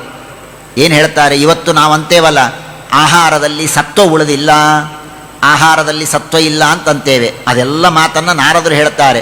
ಯಾಕೆ? ಏನೇನಲ್ಲಿ ಸತ್ವ ಹೋಯಿತು, ಕಲಿಯುಗದಲ್ಲಿ ಸತ್ವ ಯಾವುದರಲ್ಲಿ ಹೋಯಿತು, ಯಾಕೆ ಹೋಯಿತು ಅನ್ನುವ ಕಾರಣವನ್ನು ಕೊಡ್ತಾರೆ. ಬ್ರಾಹ್ಮಣರು ಮನೆ ಮನೆಗಳಲ್ಲಿ ಪಾಠ ಪ್ರವಚನವನ್ನು ಮಾಡುವುದನ್ನು ಬಿಟ್ಟು ಕೇವಲ ಹಣ ಗಳಿಸುವುದಕ್ಕಾಗಿ ಯಾವಾಗ ನಿಂತರೋ ಆಗ ಕಥಾಸಾರಸ್ತತೋಗತಃ, ಭಾಗವತದಲ್ಲಿ ಸಾರ ಹೋಗಿಬಿಡ್ತು. ಯಾರೂ ಅದಕ್ಕೆ ಮರ್ಯಾದೆಯನ್ನು ಕೊಡೋದಿಲ್ಲ. ತೀರ್ಥಕ್ಷೇತ್ರಗಳಲ್ಲಿ ಯಾವಾಗ ಪಾಪಗಳನ್ನು ಮಾಡುವ ಜನರೇ ತೀರ್ಥಕ್ಷೇತ್ರಗಳಲ್ಲಿ ತುಂಬಿಕೊಂಡ್ರೋ ಆಗ ತೀರ್ಥಸಾರಸ್ತತೋಗತಃ, ತೀರ್ಥದಲ್ಲಿರುವಂತಹ ಮಹತ್ವ ಕಡಿಮೆಯಾಯಿತು. ತಪಸ್ಸಿನ ಸಾರ ಕಡಿಮೆಯಾಯಿತು. ಯಾವಾಗ ಕಾಮಕ್ರೋಧ ಲೋಭ ಮೋಹ ಮದ ಮತ್ಸರ್ಯಗಳನ್ನು ಇಟ್ಟುಕೊಂಡು ಅಹಂಕಾರದಿಂದ ತೋರಿಕೆಗಾಗಿ ತಪಸ್ಸು ಮಾಡೋದನ್ನು ಯಾವಾಗ ಜನ ಪ್ರಾರಂಭ ಮಾಡಿದರೋ ಆಗ ತಪಸ್ಸಿನಲ್ಲಿ ವ್ಯಾಲ್ಯೂ ಉಳಿಲಿಲ್ಲ. ಎಲ್ಲರೂ ತಪಸ್ಸು ಮಾಡೋರಾಗಿ ಬಿಟ್ಟರೆ ವ್ಯಾಲ್ಯೂ ಏನು ಉಳಿಯುತ್ತೆ? ಮನಸ್ಸು ಚಾಂಚಲ್ಯ ಇಟ್ಟುಕೊಂಡು ದೇವರ ಜ್ಞಾನ ಇಲ್ಲದೇನೆ ಧ್ಯಾನವನ್ನು ಮಾಡಿಸೋದಕ್ಕೆ ಯಾವಾಗ ಪ್ರಾರಂಭ ಮಾಡಿದರೋ ಆಗ ಧ್ಯಾನದ ವ್ಯಾಲ್ಯೂ ಕಡಿಮೆ ಆಯಿತು. ಹೀಗೆ ಅನೇಕ ಎಲ್ಲ ಸಾಧನೆಗಳಲ್ಲಿ ಮಹತ್ವ ಕಡಿಮೆಯಾಗಿದೆ. ಇವತ್ತು ನಾವು ಹೇಳ್ತಾ ಇರ್ತೇವಲ್ಲ, ಹಳೆ ಕಾಲಕ್ಕೆ ಡಾಕ್ಟರೇಟ್ PhD ಅಂದರೆ ಭಾರಿ ಮರ್ಯಾದೆ ಇತ್ತು, ಭಾರಿ ಮರ್ಯಾದೆ ಇತ್ತು. ಇವನು ಡಾಕ್ಟರೇಟ್ ಆಗಿದ್ದಾನೆ ಅಂತ. ಈಗ ಹಣ ಕೊಟ್ಟು ಡಾಕ್ಟರೇಟ್ ಎಲ್ಲರೂ ತೆಗೆದುಕೊಂಡು ಬಿಟ್ಟರೆ ಆ ಡಾಕ್ಟರೇಟಿನ ಸಾರ ಏನು ಉಳಿಯತ್ತಾ? ಈಗ ಏನು ಉಳಿಯಲ್ಲ. ಹಾಗೆ ಧ್ಯಾನ ಅಂದರೆ ಅದಕ್ಕೊಂದು ಭಾರಿ ದೊಡ್ಡ ಸ್ಥಾನ ಇದೆ. ಧ್ಯಾನವನ್ನು ಮಾಡೋದಕ್ಕೆ ಕೃಷ್ಣ ಪರಮಾತ್ಮ ಇಡೀ ಅಧ್ಯಾಯಗಟ್ಟಲೆ ಹೇಗೆ ಮಾಡಬೇಕು ಅಂತ ತಲೆ ಕೆಡಿಸಿಕೊಂಡು ಉಪದೇಶ ಮಾಡಿದ್ದಾನೆ ಧ್ಯಾನದ ಬಗ್ಗೆ. ಬೇಕಾದಷ್ಟು ಪತಂಜಲಿ ಇತ್ಯಾದಿಗಳು ಧ್ಯಾನವನ್ನು ಉಪದೇಶ ಮಾಡಿದ್ದಾರೆ. ಇವತ್ತು ಧ್ಯಾನವನ್ನು ಹಾದಿಗೊಂದು ಧ್ಯಾನದ ಸೆಂಟರ್ಗಳು, ದಾರಿಗೊಂದು ಸೆಂಟರ್ಗಳು. ಧ್ಯಾನದಲ್ಲಿ ವ್ಯಾಲ್ಯೂ ಉಳಿಲಿಲ್ಲ. ತಪಸ್ಸು ಹೋಮ ಎಲ್ಲರೂ ತಪಸ್ಸು ಮಾಡೋದು, ಎಲ್ಲರೂ ನೀರಿನಲ್ಲಿ ಮುಳುಗೋರು, ಎಲ್ಲರೂ ಮಾಡೋದು, ಯೋಗ್ಯತೆ ಇರಲಿ ಇಲ್ಲದೇ ಇರಲಿ. ಹೀಗೆಲ್ಲ ಆದದ್ದಕ್ಕೆ ಆ ವಸ್ತುವಿನ ಮಹಿಮೆ, ಅದರ ವ್ಯಾಲ್ಯೂ ಕಡಿಮೆಯಾಗಿದೆ ಕಲಿಯುಗದಲ್ಲಿ. ಹಾಗಾಗಿ ನಹಿ ವೈಷ್ಣವತಾ ಕುತ್ರ, ಎಲ್ಲರೂ ವೈಷ್ಣವರು ನಾವು ಭಾರಿ ಅಂತ ಹೇಳಿಕೊಳ್ತಾರೆ, ಆದರೆ ಸಂಪ್ರದಾಯ ಪುರಸ್ಸರಾಹ, ಯಾರಿಗೂ ಸಂಪ್ರದಾಯ ಗೊತ್ತಿಲ್ಲ. ಸಂಪ್ರದಾಯ ತಿಳಿಯದೇನೆ ತಮಗೆ ತಲೆ ಬಂದದ್ದನ್ನೇ ಮಾಡ್ತಾ ಇದ್ದಾರೆ. ಆದ್ದರಿಂದ ಕಲಿಯುಗದಲ್ಲಿ ಈ ಎಲ್ಲ ಸಮಸ್ಯೆ ಆಗಿದೆ. ಜ್ಞಾನ ವೈರಾಗ್ಯಗಳ ಮಹಿಮೆ ಜಗತ್ತಿನಲ್ಲಿ ಯಾರಿಗೂ ಗೊತ್ತಾಗ್ತಾ ಇಲ್ಲ ಅಂದಾಗ ನಾರದರು ಯೋಚನೆ ಮಾಡಬೇಡಮ್ಮ, ಆದರೂ ನಿನಗೆ ಕೃಷ್ಣ ಅನುಗ್ರಹ ಮಾಡ್ತಾನೆ. ದ್ರೌಪದಿಯ ರಕ್ಷಣೆಯನ್ನು ಮಾಡಲಿಲ್ವಾ ಕೃಷ್ಣ? ಆದ್ದರಿಂದ ಆ ಭಗವಂತನ ನಾಮಸ್ಮರಣವನ್ನು ಮಾಡು, ಆ ಭಗವಂತನ ಪಾದಗಳ ಸ್ಮರಣೆಯನ್ನು ಮಾಡು, ನಿನಗೆ ನಿಶ್ಚಿತವಾಗಿಯೂ ಕೂಡ ಭಗವಂತ ಅನುಗ್ರಹವನ್ನು ಮಾಡ್ತಾನೆ. ತ್ವಂತು ಭಕ್ತಿ ಪ್ರಿಯಾತಸ್ಯ ಸತತಂ ಪ್ರಾಣತೋಧಿಕ ತ್ವಯಾಹೂತಸ್ತು ಭಗವಾನ್ ಯಾತಿ ನೀಚ ಗೃಹೇಶ್ವಪಿ. ನೀನು ಭಕ್ತಿ ಭಗವಂತನಿಗೆ ಅತ್ಯಂತ ಪ್ರಿಯತಮಳಾದವಳು. ನೀನು ಎಲ್ಲಿರ್ತೀಯೋ ಅಲ್ಲಿ ದೇವರು ಬರ್ತಾನೆ, ನೀನಿದ್ದಲ್ಲಿ ದೇವರು ಬರ್ತಾನೆ ಅಂದ ಮೇಲೆ ನಿನ್ನ ಕಷ್ಟವನ್ನು ದೇವರು ಪರಿಹಾರ ಮಾಡದೇ ಇರ್ತಾನ. ಅವಶ್ಯವಾಗಿ ನೀನು ಭಗವಂತನ ಪ್ರಾರ್ಥನೆಯನ್ನು ಮಾಡು, ನಿನಗೆ ಅನುಗ್ರಹವನ್ನು ಮಾಡ್ತಾನೆ. ಭಕ್ತಿ, ನಿನ್ನ ಕಥೆಯನ್ನು ಹೇಳ್ತೇನೆ ಕೇಳು. ಬ್ರಹ್ಮದೇವರು ನಿನ್ನನ್ನು ಸೃಷ್ಟಿ ಮಾಡಿದ, ಭಕ್ತಿಯನ್ನು ಸೃಷ್ಟಿ ಮಾಡಿದ. ಭಕ್ತಿಯನ್ನು ಸೃಷ್ಟಿ ಮಾಡಿದ ಮೇಲೆ ಭಕ್ತಿ ಕೇಳಿದಂತೆ ನಾನು ಎಲ್ಲಿ ಹೋಗಬೇಕು ಅಂತ, ಎಲ್ಲಿ ಹೋಗಬೇಕು ಅಂತ ಕೇಳಿದಾಗ ಬ್ರಹ್ಮದೇವರು ಹೇಳಿದರಂತೆ, ನೀನು ಎಲ್ಲ ಕಡೆಗೆ ಎಲ್ಲರ ಎಲ್ಲೆಲ್ಲಿ ಭಗವಂತನ ಸೇವೆ ಮಾಡುವವರು, ಭಗವಂತನ ಪೂಜೆ ಮಾಡುವವರು, ಭಗವಂತನ ಕಥೆ ಕೇಳುವವರಿದ್ದಾರೋ ಅವರ ಮನಸ್ಸಿನಲ್ಲಿ ನೀನು ಹೋಗು ಅಂತ ಹೇಳಿದಂತೆ. ಸರಿ, ಭಕ್ತಿ ನಾನು ಹೊರಡ್ತೇನೆ ಎಂದಂತೆ. ಹೊರಡಬೇಕಾದರೆ ಭಕ್ತಿಯ ಜೊತೆಗೆ 3 ಜನರನ್ನು ಕೊಟ್ಟು ಕಳಿಸಿದರಂತೆ ಬ್ರಹ್ಮದೇವರು. ಒಂದು ಮುಕ್ತಿ, ಇನ್ನೊಂದು ಜ್ಞಾನ, ಮತ್ತೊಂದು ವೈರಾಗ್ಯ. ಆ 4 ಜನ ಸೇರಿ ಭಕ್ತಿ ಮುಕ್ತಿ, ಭಕ್ತಿ ಮುಖ್ಯವಾಗಿ ಮುಂದೆ ಹೋಗೋಳು, ಆ ಭಕ್ತಿ ಇದ್ದರೆ ಜ್ಞಾನ ವೈರಾಗ್ಯ ಮುಕ್ತಿ, 3 ಜನ 4 ಜನ ಕೃತಯುಗದಿಂದ ಆರಂಭ ಮಾಡಿಕೊಂಡು ದ್ವಾಪರ ಯುಗದವರೆಗೆ ಎಲ್ಲರ ಮನಸ್ಸಿನಲ್ಲಿ ಓಡಾಡ್ತಾ ಇದ್ರಂತೆ. ದ್ವಾಪರ ಯುಗ ಮುಗಿದ ಮೇಲೆ ಮುಕ್ತಿ ಮೇಲೆ ಹೋಗಿಬಿಡ್ತು. ಕಲಿಯುಗದಲ್ಲಿ 3 ಜನ ಉಳಿದರಂತೆ, ಭಕ್ತಿ ಜ್ಞಾನ ವೈರಾಗ್ಯ. ಅದರಲ್ಲೂ ಭಕ್ತಿ ಮಾತ್ರ ತರುಣೆಯಾಗಿ ಉಳಿದಿದ್ದಾಳೆ. ಜ್ಞಾನವೈರಾಗ್ಯಗಳು ವೃದ್ಧವಾಗಿವೆ. ಇದರರ್ಥ ಕಲಿಯುಗದಲ್ಲಿ ಮನುಷ್ಯನಿಗೆ ಸ್ನೇಹ ಇದೆ, ದೇವರಲ್ಲಿ ಸ್ನೇಹವನ್ನು ಮಾಡ್ತಾನೆ, ಆದರೆ ದೇವರ ಯಥಾರ್ಥವಾದ ಜ್ಞಾನವನ್ನು ಮಾಡಿಕೊಳ್ಳೋದಕ್ಕೆ ತಯಾರಾಗೋದಿಲ್ಲ. ನಾವು ಇವತ್ತು ನೋಡ್ತೇವೆ, ದೇವರ ಬಗ್ಗೆ ಪ್ರೀತಿ ವಿಶ್ವಾಸ ಎಲ್ಲ ಇರುತ್ತೆ, ಆದರೆ ದೇವರ ಸರಿಯಾದ ತಿಳುವಳಿಕೆ ಬಹಳ ಕಡಿಮೆ, ಇರೋದೇ ಇಲ್ಲ. ಹಾಗಾಗಿ ಜ್ಞಾನ ಇದು ವೃದ್ಧವಾಗಿದೆ. ಕಲಿನಾ ಸದೃಶ ಕೋಪಿ ಯುಗೋ ನಾಸ್ತಿ ವರಾನನೇ. ಆದ್ದರಿಂದ ಭಕ್ತಿ ಯೋಚನೆ ಮಾಡಬೇಡ, ಕಲಿಯುಗಕ್ಕೆ ಸಮಾನವಾದಂತಹ ಯುಗ ಇನ್ನೊಂದು ಇಲ್ಲ. ತಸ್ಮಿಂ ಸ್ವಾಂ ಸ್ಥಾಪಯಿಷ್ಯಾಮಿ. ನಾರದರು ಪ್ರತಿಜ್ಞೆ ಮಾಡ್ತಾರೆ, ಭಾರಿ ಚೆನ್ನಾಗಿದೆ ಪ್ರತಿಜ್ಞೆ. ಅಂತಾರೆ, ಈ ಕಲಿಯುಗದಲ್ಲಿ ಪ್ರತಿಯೊಬ್ಬರ ಮನೆಗಳಲ್ಲಿ ನಿನ್ನನ್ನು ಸ್ಥಾಪನೆ ಮಾಡುವ ಜವಾಬ್ದಾರಿ ನನ್ನದು. ಅನ್ಯ ಧರ್ಮಾನ್ ತಿರಸ್ಕೃತ್ಯ. ಎಲ್ಲ ಧರ್ಮಗಳನ್ನು ಎತ್ತಿ ಎಸೀರಿ ಭಕ್ತಿ ಮಾಡಬೇಕು. ಅದನ್ನು ನಾನು ಪ್ರತಿಯೊಬ್ಬರ ಮನೆಗಳಲ್ಲಿ ನಾನು ಸ್ಥಾಪನೆಯನ್ನು ಮಾಡ್ತೇನೆ. ತದಾ ನಾಹಂ ಹರೇರ್ದಾಸೋ ಲೋಕೇ ತ್ವಾಂ ನ ಪ್ರವರ್ತಯೇ. ಒಂದು ವೇಳೆ ನೋಡ್ರಿ, ನಾರದರು ಹೇಗಂತಾರೆ, ಒಂದು ವೇಳೆ ನಾನು ಎಲ್ಲರ ಮನೆಗಳಲ್ಲಿ ನಿನ್ನನ್ನು ಸ್ಥಾಪನೆ ಮಾಡದೆ ಹೋದರೆ ನನ್ನ ಹೆಸರು ನಾರದನೇ ಅಲ್ಲ. ನಾಹಂ ಹರೇರ್ ದಾಸಃ.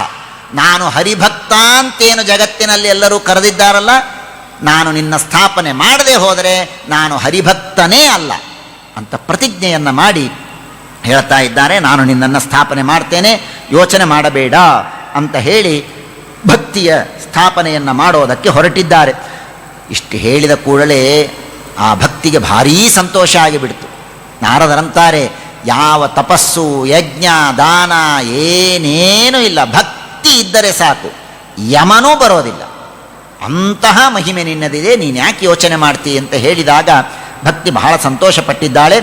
ಸರಿ, ಭಕ್ತಿ ಏನೋ ಸಂತುಷ್ಟಲಾದರೂ ಭಾಳಿ ಹುರುಪಾದ್ಲು, ಒಳ್ಳೆ ತಾರುಣ್ಯ ಬಂತು, ಕುಣಿಲಿಕ್ಕೆ ಪ್ರಾರಂಭ ಮಾಡಿದ್ಲು. ಆದರೆ ಈ ಜ್ಞಾನ ವೈರಾಗ್ಯಗಳು ಹಾಗೇ ಬಿದ್ದಿದ್ದು. ನಾರದರು ಸರಿ, ಅವರನ್ನು ಎಬ್ಬಿಸಬೇಕಲ್ಲ, ಅವರನ್ನು ಎಬ್ಬಿಸಬೇಕು ಅನ್ನೋದಕ್ಕೆ ನಾರದರು ಹೋಗಿ ಆ ಜ್ಞಾನ ವೈರಾಗ್ಯ ಇಬ್ಬರ ತಲೆಯ ಮೇಲೂ ಕೈ ಆಡಿಸ್ತಾರೆ. ಮೈಯೆಲ್ಲ ಕೈ ಆಡಿಸಿ ಎಲ್ಲ ಮಾಡಿ ಅವರ ಕಿವಿಯಲ್ಲಿ ಇಡೀ ಗೀತೆಯನ್ನು ಉಪದೇಶ ಮಾಡ್ತಾರೆ. ಭಗವದ್ಗೀತಾ ಉಪದೇಶವನ್ನು ಮಾಡಿದರು, ವೇದೋಪದೇಶವನ್ನು ಮಾಡಿದರು, ವೇದಾಂತ ಬ್ರಹ್ಮಸೂತ್ರಗಳ ಉಪದೇಶವನ್ನು ಮಾಡಿದರು, ಗೀತಾ ಪಾಠೈಹಿ ಮತ್ತೆ ಗೀತಾ ಪಾಠವನ್ನು ಮಾಡಿದರು. ಇಷ್ಟೇನು ಮಾಡಿದರೂ ಕೂಡ ಅವರಿಬ್ಬರು ಹೇಳಲೇ ಇಲ್ಲ. ಏನೋ ಎದ್ದಾಗೆ ಮಾಡಿದರು. ಕಥಂಚಿತ್ ಬೋಧ್ಯಮಾನೋ. ಸ್ವಲ್ಪ ಭಾರೀ ನಿದ್ದೆ ಬಂದವರು ಹೇಳ್ತಾರಲ್ಲ ಹಾಗೆ ನಿಧಾನಕ್ಕೆ ಎದ್ದಿದ್ದಾರೆ. ಎದ್ರು ಎಚ್ಚರ ಆಯ್ತಾ? ಇಲ್ಲ. ನೇತ್ರೈಹಿ ಅನವಲೋಕಂತೌ ಜೃಂಭಂತೌ. ಆಕಳಿಸ್ತಾ ಇದ್ದಾರೆ, ಜೋರಾಗಿ ಆಕಳಿಸ್ತಾ ಇದ್ದಾರೆ. ಆಲಸ್ಯ, ಮತ್ತೆ ಮಲಗಿಕೊಂಡು ಬಿಟ್ಟು. ಯಾಕಾದರೂ ಎಬ್ಬಿಸಿದನೋ ಅಂತಂದಿರಬೇಕು. ಭಾರೀ ನಿದ್ದೆ ಮಾಡೋ ಕೆಲವರು 10-11 ಗಂಟೆಗೆ ಹೇಳ್ತಿರ್ತಾರೆ, ಅವರಿಗೆ ಬೆಳಿಗ್ಗೆ 6:00 ಎಬ್ಬಿಸಿಬಿಟ್ರೆ ಹೇಗಿರುತ್ತೆ ಸಮಸ್ಯೆ. ಹಾಗಾಗಿದೆ ನಾರದರಿಗೆ. ಎದ್ದಿದ್ದಾರೆ, ಆಕಳಿಸಿದ್ದಾರೆ, ಮಲ್ಕೊಂಡು ಬಿಟ್ಟಿದ್ದಾರೆ. ಆಗ ನಾರದರಿಗೆ ಆಶ್ಚರ್ಯ ಆಯಿತು. ಏನಿದು, ಇಡೀ ಭಾಗವತ ಉಪದೇಶ ಮಾಡಿದ್ದೇನೆ, ಬ್ರಹ್ಮಸೂತ್ರ ಉಪದೇಶ ಮಾಡಿದ್ದೇನೆ, ವೇದಗಳ ಉಪದೇಶ ಮಾಡಿದ್ದೇನೆ, ಇಷ್ಟೆಲ್ಲ ಹೇಳಿದರೂ ಎದ್ದಿಲ್ವಲ್ಲ ಇವರು. ಆಶ್ಚರ್ಯ ಆಯಿತು ನಾರದರಿಗೆ. ಇನ್ನೇನು ಮಾಡಬೇಕು ನಾನು? ಆಗ ಆಕಾಶವಾಣಿ ಆಗಿದೆ. ಆಕಾಶವಾಣಿಯಾಗಿ ಹೇಳುತ್ತೆ, ಏನು ಯೋಚನೆ ಮಾಡಬೇಡಪ್ಪ ನಾರದ. ಉದ್ಯಮ ಸಫಲಸ್ಥೇಯಂ ಭವಿಷ್ಯತಿ ನ ಸಂಶಯ. ನಿನ್ನ ಪ್ರಯತ್ನ ನಿಶ್ಚಿತವಾಗಿಯೂ ಪೂರ್ಣ ಆಗತ್ತೆ. ಆದರೆ ಅದಕ್ಕಾಗಿ ನೀನು ಒಂದು ಸತ್ಕರ್ಮವನ್ನು ಮಾಡಬೇಕು. ಏನು ಸತ್ಕರ್ಮ ಹೇಳಿಲ್ಲ. ಆ ಯಾವ ಸತ್ಕರ್ಮವನ್ನು ನೀನು ಮಾಡಬೇಕೋ ಆ ಸತ್ಕರ್ಮವನ್ನು ಮಾಡೋದಕ್ಕೆ ಕೆಲವು ಜ್ಞಾನಿಗಳು ಬಂದು ನಿನಗೆ ಹೇಳ್ತಾರೆ. ಇಷ್ಟು ಹೇಳಿ ಆಕಾಶವಾಣಿ ಮಾಯಾಗಿ ಸತ್ಕರ್ಮವನ್ನು ಮಾಡಬೇಕು ಅಂತ ಹೇಳಿತು. ಏನು ಸತ್ಕರ್ಮ ಅಂತ ಹೇಳಿಲ್ಲ. ಏನು ಸತ್ಕರ್ಮ ಮಾಡಬೇಕು ಅಂತ ಕೆಲವು ಜ್ಞಾನಿಗಳು ಬಂದು ಹೇಳ್ತಾರೆ ಅಂದರು. ಯಾವ ಜ್ಞಾನಿಗಳು ಅಂತೂ ಅಡ್ರೆಸ್ ಹೇಳಿಲ್ಲ. ನಾರದರಿಗೆ ಮತ್ತಿಷ್ಟು ಸಮಸ್ಯೆ. ಎಲ್ಲ ಕಡೆಗೆ ಓಡಾಡ್ತಾ ಇದ್ದಾರೆ. ನಾನೇನು ಸತ್ಕರ್ಮ ಮಾಡಬೇಕು ಎಲ್ಲರನ್ನೂ ಕೇಳ್ತಾ ಇದ್ದಾರೆ. ಎಲ್ಲರನ್ನು ಕೇಳಿದರೆ ಎಲ್ಲರಿಗೂ ಆಶ್ಚರ್ಯ. ಕೆಲವರಂದ್ರೆ, ನಾರದರೆ ನಿಮಗೇ ಗೊತ್ತಿಲ್ಲದೆ ಇದ್ದ ಉಪಾಯ ನಾವೇನೇನು ಹೇಳಲಿಕ್ಕೆ ಸಾಧ್ಯ ಅಂತ ಕೆಲವರು ಓಡಿ ಹೋದರು. ಮೂಕೀಭೂತ. ಕೆಲವರು ಗಪ್ಪನೆ ಕೂತ್ಬಿಟ್ರು, ಮಾತೇ ಆಡಲಿಲ್ಲ. ಕೆಲವರಿಗೆ ಅರ್ಥವೇ ಆಗಲಿಲ್ಲ. ಎಲ್ಲರೂ ಅಂತಾರೆ, ವೇದಾಂತ ಘೋಷ ಗೀತಾ ಪಾಠಗಳಿಂದಲೂ ಎಚ್ಚರವಾಗದೇ ಇದ್ದದ್ದಕ್ಕೆ ಇನ್ಯಾವ ಉಪಾಯವನ್ನು ತಂದು ನಾನು ಎಬ್ಬಿಸಬೇಕು, ನಮಗಂತೂ ಗೊತ್ತಿಲ್ಲ ಅಂತ ಎಲ್ಲರೂ ಕೈ ಚೆಲ್ಲಿದ್ದಾರೆ. ಇಷ್ಟೆಲ್ಲ ಕಡೆಗೆ ಸುತ್ತಾಡಿ ಸುತ್ತಾಡಿ ಸುತ್ತಾಡಿ ಕೊನೆಗೆ ಬದರೀ ಕ್ಷೇತ್ರಕ್ಕೆ ಬಂದಿದ್ದಾರೆ ನಾರದರು. ಆಗ ಈ ಸನತ್ಕುಮಾರರು ಎದುರಿಗೆ ಭೇಟಿಯಾಗ್ತಾರೆ. ನಾರದರಂತಾರೆ, ಎಲ್ಲ ಕಡೆಗೆ ಸುತ್ತಾಡಿಕೊಂಡು ನಾನು ಇಲ್ಲಿ ಬಂದಿದ್ದೇನೆ ಸ್ವಾಮಿ, ನೀವು ನನಗೆ ಸಿಕ್ಕಿರಿ, ದಯಮಾಡಿ ಹೇಳಿ, ಏನನ್ನ ಹೇಳುವುದರಿಂದ, ಯಾವುದರಿಂದ ಆ ಭಕ್ತಿ ಜ್ಞಾನ ವೈರಾಗ್ಯಗಳಿಗೆ ಒಳ್ಳೆಯ ತಾರುಣ್ಯ ಬರಬೇಕು, ಜ್ಞಾನ ವೈರಾಗ್ಯಗಳಿಗೆ ತಾರುಣ್ಯ ಬರಬೇಕು, ಅಂತಹ ಮಾತನ್ನು ಉಪದೇಶವನ್ನು ಮಾಡಿ ಅಂದಾಗ ಸನತ್ಕುಮಾರಾದಿಗಳು ಉಪದೇಶವನ್ನು ಮಾಡ್ತಾರೆ. ಬಹಳ ಒಳ್ಳೆಯ ಮಾತನ್ನು ಕೇಳಿದ್ದೀಯಪ್ಪ. ಋಷಿಭಿರ್ಬಹುವೋ ಲೋಕೆ ಪಂಥಾನ ಪ್ರಕಟೀಕೃತ. ನೋಡಪ್ಪ, ಬೇಕಾದಷ್ಟು ಇದೆ, ಮೋಕ್ಷ ಸಾಧನವಾದದ್ದು ಒಂದಲ್ಲ ಎರಡಲ್ಲ, ಬೇಕಾದಷ್ಟು ಇದೆ, ಬೇಕಾದಷ್ಟು ಕಠಿಣ ವ್ರತ ನಿಯಮ ಉಪವಾಸಗಳೆಲ್ಲ ಇದೆ. ಆದರೆ ಕಲಿಯುಗದಲ್ಲಿ ಮಾಡಬೇಕಾದದ್ದು ಒಂದೇ ಒಂದು, ಅಂದರೆ ಅದು ಶ್ರೀಮದ್ ಭಾಗವತಾಲಾಪ. ಭಾಗವತದ ಶ್ರವಣ ಮಾಡಬೇಕು, ಭಾಗವತದ ಪಠನ ಮಾಡಬೇಕು, ಅದೇ ಅತ್ಯುತ್ತಮವಾದಂತಹ ಫಲ. ತಸ್ಯೋಪದೇಷ್ಟ ಪುರುಷ ಪ್ರಾಯೋ ಭಾಗ್ಯೇನ ಲಭ್ಯತೆ. ಆ ಭಾಗವತವನ್ನು ಹೇಳುವವರೂ ಸಿಗೋದು ದೊಡ್ಡ ಭಾಗ್ಯ, ಭಾಗವತವನ್ನು ಕೇಳಲಿಕ್ಕೆ ಸಿಗುವುದು ಕೂಡ ದೊಡ್ಡ ಭಾಗ್ಯ. ಭಕ್ತಿಜ್ಞಾನ ವಿರಾಗಾಣ ತದ್ದೋಷೇಣ ಬಲಂ ಮಹತ್ ವ್ರಜಿಷ್ಯತಿ ದ್ವಯೋ ಕಷ್ಟಂ ಸುಖಂ ಭಕ್ತೇರ್ಭವಿಷ್ಯತಿ. ಆದ್ದರಿಂದ ನೀನು ಭಾಗವತದ ಧ್ವನಿ ಕೇಳಿದರೆ ಸಾಕು. ಭಾಗವತ ಧ್ವನಿ ಜನ್ಮಾದ್ಯಸ್ಯ ಯತಃ ಅಂತ ಎಲ್ಲಾದರೂ ಒಂದು ಕ್ಷಣ ಕಿವಿಯ ಮೇಲೆ ಆ ಭಾಗವತದ ಧ್ವನಿ ಬಿದ್ದರೆ ಸಾಕು. ಕಲೇರ್ ದೋಷ ಇಮೇ ಸರ್ವಾಹ, ಎಲ್ಲ ಕಲಿಯ ದೋಷಗಳು ಪರಿಹಾರ ಆಗತ್ತೆ. ಅಂತಹ ಉತ್ತಮವಾದಂತಹ ಭಾಗವತ, ಈ ಭಾಗವತದ ಶ್ರವಣವನ್ನು ಅವರಿಗೆ ಮಾಡಿಸು. ಅದರಿಂದ ಪ್ರತಿಗೇಹಂ, ಎಲ್ಲರ ಮನೆಯಲ್ಲಿ ಭಕ್ತಿ ಜ್ಞಾನ ವೈರಾಗ್ಯಗಳು ನರ್ತನ ಮಾಡುವಂತೆ ಆಗತ್ತೆ ಅಂದಾಗ ನಾರದರು ಕೇಳ್ತಾರೆ, ಸರಿ ಭಾಗವತವನ್ನು ಕೇಳಬೇಕು ಅಂತ ಅಂದ್ರಿ, ಏನಿದು ಭಾಗವತದ ಇಷ್ಟು ಮಹಿಮೆ ಇದೆಯಾ, ಭಾಗವತದಿಂದ ಇಷ್ಟೆಲ್ಲ ಆಗತ್ತಾ? ಆಗ ಸನತ್ಕುಮಾರರು ನಗ್ತಾರೆ, ಏನು ನಾರದರೆ ನಿಮಗೆ ಗೊತ್ತಿಲ್ವಾ, ನೀವೇ ತಾನೇ ವೇದವ್ಯಾಸದೇವರಿಗೆ ಭಾಗವತವನ್ನು ಬರೀ ಅಂತ ಪ್ರಾರ್ಥನೆ ಮಾಡಿಕೊಂಡಿದ್ದು, ನಿಮಗೆ ಗೊತ್ತಿಲ್ಲದೆ ಏನು, ಎಲ್ಲ ಗೊತ್ತಿದೆ ನಿಮಗೆ. ಮಹಾಭಾರತಾದಿ ಗ್ರಂಥಗಳಲ್ಲಿ ಭಗವಂತನ ಮಹಿಮೆ ಬೇಕಾದಷ್ಟಿದ್ದರೂ ಕೂಡ ಕಲಿಯುಗದ ಜನರಿಗೆ ಭಾಗವತದಿಂದಲೇ ಭಗವಂತನಲ್ಲಿ ಭಕ್ತಿ ಹೆಚ್ಚಾಗೋದಕ್ಕೆ ಸಾಧ್ಯ. ಆದ್ದರಿಂದ ಭಾಗವತದ ಮಹಿಮೆ ಅಷ್ಟಿದೆ, ಆದ್ದರಿಂದ ಭಾಗವತವನ್ನು ಕೇಳು. ಆಗ ನಾರದರಂದರು, ಸರಿ ಜ್ಞಾನಯಜ್ಞಂ ಕರಿಷ್ಯಾಮಿ, ಈ ಭಾಗವತ ಜ್ಞಾನ ಯಜ್ಞವನ್ನು ನಾನು ಮಾಡ್ತೇನೆ.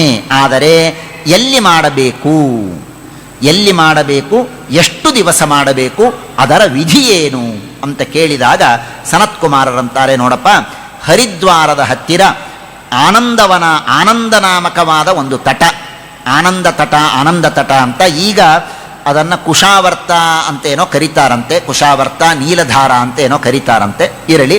ಆ ಆನಂದ ತಟ ಅಂತ ಇದೆ, ಆ ಆನಂದ ತಟದಲ್ಲಿ ಕುಳಿತು ಈ ಜ್ಞಾನಯಜ್ಞವನ್ನು ನೀನು ಮಾಡಬೇಕು. 7 ದಿವಸಗಳ ಕಾಲ ನೀನು ಈ ಭಾಗವತದ ಶ್ರವಣವನ್ನು ಮಾಡಬೇಕು ಅಂತ ಹೇಳಿದಾಗ ಆಗಲಿ ನಾರದರು ಆ ಸನತ್ಕುಮಾರಾದಿಗಳನ್ನೇ ಕರೆದುಕೊಂಡು ಹರಿದ್ವಾರದ ಆ ಆನಂದ ತಟಕ್ಕೆ ಹೋಗಿದ್ದಾರೆ.